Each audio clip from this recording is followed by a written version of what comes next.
तो जो आज हम लोग कैपेसिटेंस पर बात करेंगे, तो कैपेसिटेंस के लिए कुछ बेसिक जो रिक्वायर्ड फार्मूलाज हैं उनको हम लोग एक बार रिकॉल कर लेते हैं। ध्यान देना, ढंग से सुनना। कैपेसिटेंस के लिए बेसिक रिक्वायरमेंट है, हम जानते हैं जब भी चार्जिंग प्रोसेस है तो Q directly proportional to V, Q equal to CV। ये बेसिक रिलेशन है, C is equal to Q upon V। Okay, in case बेटा दो अलग अलग ऑब्जेक्ट उनमें चार्ज रिडिस्ट्रीब्यूशन हो रहा था। दो ऑब्जेक्ट ले लिए तो उन्हें A and B। Initially charge कितना है Q1 Q2, potential V1 V2, capacitance C1 और C2।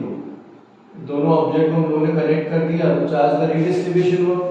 कब तक होगा रिडिस्ट्रीब्यूशन? जब तक इनके पोटेंशियल सेम ना हो जाए। जैसे पोटेंशियल सेम हो जाए तो उसको अपन बोलेंगे कॉमन पोटेंशियल, और उसके बाद में चार्ज का फ्लो बंद हो जाएगा। ए पर चार्ज सपोज कितना है Q1 डैश, बी पर कितना है Q2 डैश, कैपेसिटेंस C1 और C2 रहेगा। कॉमन पोटेंशियल पर हम लोग बात करें तो कितना रहेगा C1 V1 plus C2 V2 upon C1 plus C2। इसको हम लोग चाहें तो Q1 plus Q2 upon C1 plus C2 भी दे सकते हैं। इसी कंडीशन में इलेक्ट्रिक पोटेंशियल एनर्जी लॉस पर अगर हम लोग बात करें तो इलेक्ट्रिक पोटेंशियल एनर्जी लॉस कितना रहेगा C1 into C2 V1 minus V2 whole square upon twice of C1 plus C2। ये हमारे पास है। नेक्स्ट रिलेशन, जो भी पोटेंशियल में वेरिएशन होता है, किसी ने चार्ज दिया और किसी ने लिया, maybe charge A to B जा सकता है या B टू A भी आ सकता है। तो किसी जिस पर भी चार्ज बढ़ेगा उस पर पोटेंशियल भी बढ़ेगा।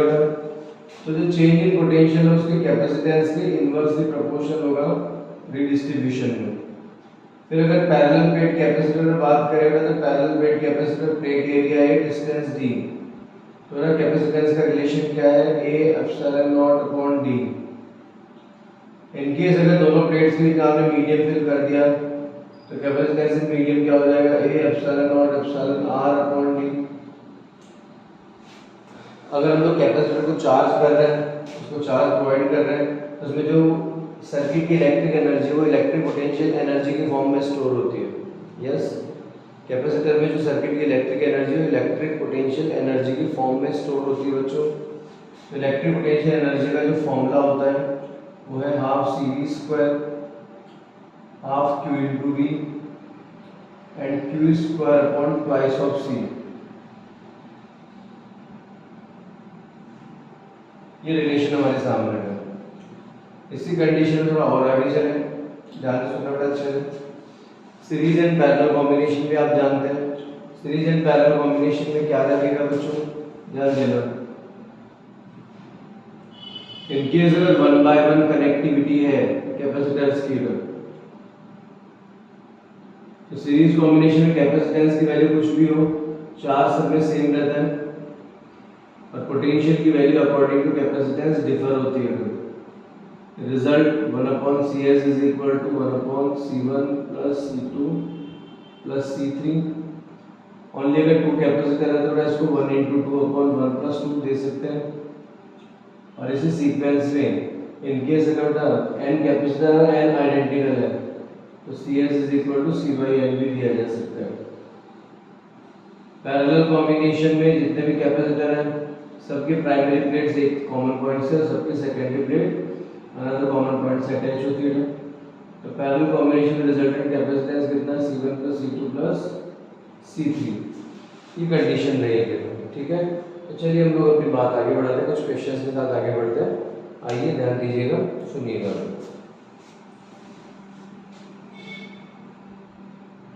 हाँ बच्चों,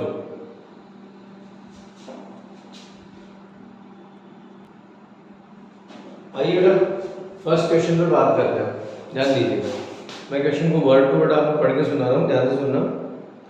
अ बैटरी ऑफ 40 वोल्ट, बैटरी दिया वोल्टेज सोर्स है 40 volt, is connected to 5 microfarad capacitor.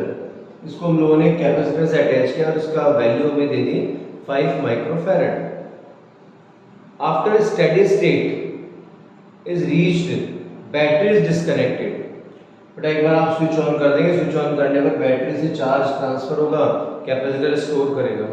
Okay, एक बार जब सैचुरेशन पहुंच जाएगा, सैचुरेशन पहुंचने का मतलब ये जो 40 वोल्ट है कैपेसिटर का वोल्टेज भी 40 हो जाएगा, तो उस कंडीशन में क्या हो जाएगा, अब फर्दर कैपेसिटर और चार्ज स्टोर नहीं कर पाएगा। मानते इस बात को।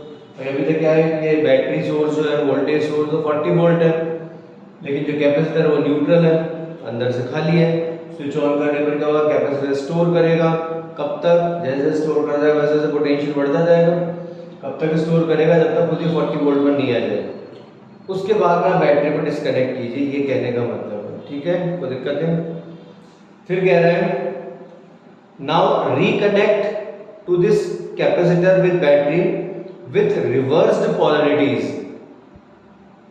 एक बार आपने स्विच ऑन किया, बैटरी से कैपेसिटर चार्ज हो गया, उसके बाद बैटरी को हटा दीजिए और बैटरी को हटाने के बाद वापस से कनेक्ट कीजिए, लेकिन पोलैरिटीज अपोजिट करके, मतलब प्लस और माइनस जो टर्मिनल्स हैं या फिर कैपेसिटर के पॉजिटिव और नेगेटिव प्लेट्स हैं उनको रिवर्स कर दीजिए बैटरी के साथ में, बैटरी के रेस्पेक्ट में। समझ में आ गई बात, कोई दिक्कत नहीं।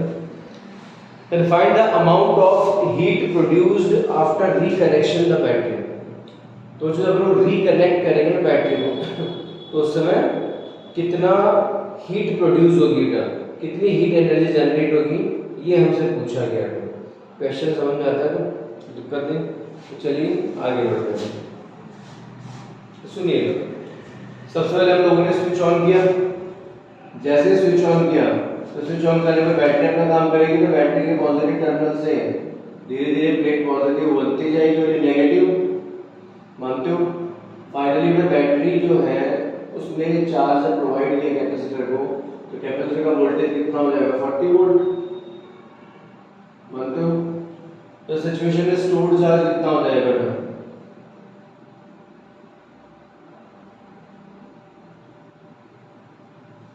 तो इनिशियल स्टोर्ड चार्ज कितना हो जाएगा बच्चों, Q equal to C into we.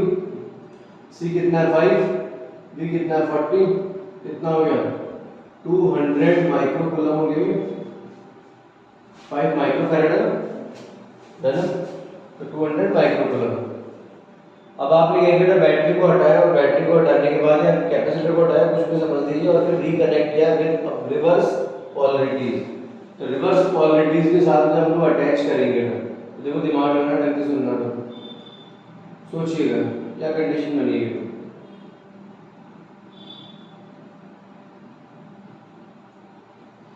Capacitor की स्टार्टिंग लोकेशन रखी मैंने, बैटरी को रिवर्स कर दिया बच्चों मैंने।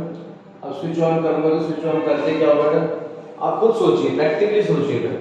एक बार तो क्या होगा, उसमें स्टोर्ड चार्ज पूरा पूरा न्यूट्रल होगा, एक बार में न्यूट्रल होगा पूरा, और फिर क्या होगा, फिर उसके बाद वापस से रिचार्ज होगा, मतलब वापस से चार्ज के लिए बढ़ेगी। तो एक बार में न्यूट्रल होना तय है, लेकिन प्लस और माइनस और माइनस और प्लस, एक बार में पूरा न्यूट्रल होगा और न्यूट्रल होने के बाद वापस से चार्ज आएगा, और फिर से कब तक जाएगा, जब तक इसका पोटेंशियल वापस से 40 वोल्ट ना हो जाए। मानते हो? तो आप सोचिए कि बैटरी से टोटल चार्ज कितना ट्रांसफर हुआ, टोटल फ्लो चार्ज कितना हुआ बच्चों, बताओ। 400 माइक्रोकूलम हुआ ही नहीं हुआ, पहले 200 जाएगा, न्यूट्रल करेगा, उसके बाद 200 और जाएगा। धन्यवाद। तो इस कंडीशन में एनर्जी की बात करेंगे ना, हीट एनर्जी लॉस, तो यहाँ से हम लोग Q square upon price of C formula काम ले लें, Q square upon price of C, तो Q की जगह यहाँ पर डेल्टा Q स्क्वायर कर देंगे, क्या लिखते हैं, तो कितना है 400 इंटू 400, दो बार माइक्रो जाएगा, माइक्रोकूलम अपॉन 2, और C कितना बच्चों 5 माइक्रो, तो micro 5 to 10 micro joule. Yes और नो, समझ आती है ना बात, कोई इशू, तो दिक्कत वाली बात है। धन्यवाद। हाँ बच्चों, सेकंड जो प्रॉब्लम लोग ले रहे हैं ये काफ़ी इंपॉर्टेंट और काफ़ी लॉजिकल प्रॉब्लम है। इस पर बेस्ड काफ़ी सारे पैटर्न्स भी बन सकते हैं क्वेश्चंस के। पैरेलल प्लेट कैपेसिटर आप जानते हैं, कैपेसिटेंस भी आप जानते हैं, लेकिन यहाँ पर टिल्टेड प्लेट सिस्टम, ठीक है, एक प्लेट को आपने स्लाइटली टिल्टेड कर दिया। ओके, तो बच्चों इस सिचुएशन में कैपेसिटेंस क्या रहेगा ये अपने से पूछा जाएगा। पहले प्लेट्स P1 P2 ले लीजिए, जो पैरेलल प्लेट कैपेसिटर में अपन प्लेट्स लेते हैं P1 P2 वैसे ही लिए। यहाँ पर जो प्लेट्स है ना, यहाँ पर जो प्लेट है उसकी लेंथ कितनी ली L, इसकी ब्रेथ कितनी ली है मैंने B। इसी प्लेट को मैंने यहाँ भी शो कर दिया आपके सामने, लेंथ कितनी है L और ब्रेथ कितनी B। तो मैंने यहाँ B इसमें डिस्प्ले नहीं कर पा रहा हूँ, तो मैंने लिख दिया B, ब्रेथ है इस प्लेट की, ठीक है। दोनों प्लेट्स के लिए यहाँ पर गैप कितना है D, और सेकंड प्लेट को मैंने वेरी स्मॉल एंगल थीटा से टिल्ट किया है। क्वेश्चन में यहाँ पर डिस्प्ले जरूरी था थीटा एंगल को, बाकी प्रैक्टिकली ये थीटा एंगल काफ़ी कम है, वेरी स्मॉल अमाउंट। ओके, तो दिक्कत वाली बात नहीं। तो मैं वर्ड टू वर्ड एक बार आपको पढ़ के सुना रहा हूँ, ध्यान से सुनना, अच्छे से समझ गया। चलिए आगे अपन बढ़ जा रहे हैं, ध्यान देना, सुनना। A capacitor with one plate slightly tilted by a very small angle theta to the other plate. एक प्लेट के रेस्पेक्ट में सेकंड प्लेट बहुत ही कम एंगल से आपने टिल्ट किए हैं। Find the capacitance of this capacitor. अभी जो कैपेसिटर बना है ना, इसका कैपेसिटेंस हमें रिक्वायर्ड है, ठीक है। चलिए बढ़ते हैं, आइए। तो बच्चों को पता है कि दो पैरेलल प्लेट्स हैं, तो यहाँ हम लोग इनमें स्मॉल अमाउंट कैलकुलेट करते हैं। देखिए कैपेसिटेंस का स्मॉल अमाउंट, तो जो पूरा कैपेसिटर है इसमें मैंने क्या किया था, इसका एक स्मॉल पोर्शन लिया था, ठीक है, ये स्मॉल पोर्शन ले लिया था मैंने दोनों प्लेट्स के बीच में। एक एक्सट्रीम पॉइंट से ये जो स्मॉल पोर्शन आपने कंसीडर किया है, इसकी डिस्टेंस क्या ले मैंने x, और खुद ये स्मॉल पोर्शन है, इसकी बच्चों की जो थिकनेस है, मतलब जो विड्थ है इसकी, वो कितनी ली है मैंने dx, कितनी ली बच्चों dx। दिमाग में रही, ये जो पोर्शन है, इस पोर्शन में यहाँ तक की जो लेंथ होगी ना, वो तो स्मॉल d हो जाएगी ना, सोच के बताओ, बनते हो। लेकिन ऊपर ये जो अमाउंट होगा ना, ये क्या हो जाएगा, ये x tan थीटा हो जाएगा क्या। मान लीजिएगा इस पॉइंट से ऊपर कितनी लेंथ है y, कितनी है, थोड़ी देर के y, तो tan थीटा इक्वल टू परपेंडिकुलर पर बेस, कर सकते हैं ना बच्चों, कोई इशू तो नहीं। tan थीटा इज इक्वल टू परपेंडिकुलर मतलब y, बेस कितना बच्चे x, तो y कितना होगा x tan थीटा। ओके, और प्रैक्टिकली हमें पता है कि मेरा क्वेश्चन कह रहा है कि थीटा एंगल बहुत छोटा है, तो tan थीटा मैं अप्रोक्स थीटा ले सकता हूँ, तो इसको मैं x थीटा भी दे सकता हूँ। क्या मेरी बातें समझ में आ रही है, कोई समस्या नहीं।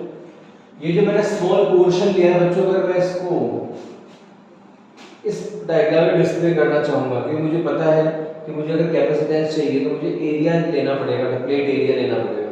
अब आपको पता है कि ये यहाँ पर जो एरिया होगा निकालना पड़ेगा आपको, तो ये जो स्ट्रिप बनेगी ना, यहाँ पर जो मैंने स्मॉल एरिया लिया था, ये स्मॉल एरिया इस प्लेट में यही तो डिस्प्ले होगा ना, तो जो dx है वो dx तो ये होगा या नहीं होगा, और ब्रेथ कितनी है b, तो जो स्मॉल एरिया इसका एरिया मतलब स्मॉल अमाउंट है, इसका एरिया कितना हो जाएगा, लेंथ इनटू ब्रेथ। समझ गए बात को।